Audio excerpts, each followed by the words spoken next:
আর ছিল স্কুলের শেষ দিন মানে গরমের ছুটির ঠিক আগের দিন।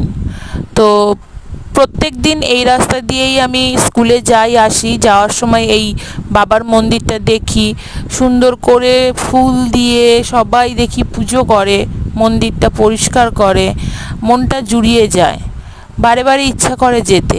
আর এইটা হচ্ছে মায়ের মন্দির, মানে মা ভবতারিণী বা কালী। তো এই দুটি মন্দির আমার স্কুলে যাওয়ার পথে প্রতিদিনই পড়ে।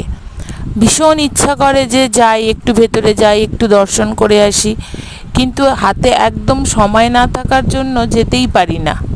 তো আজ একেবারে মনের স্বপ্ন, মনের আশা পূরণ করে তবেই বাড়িতে এসেছি।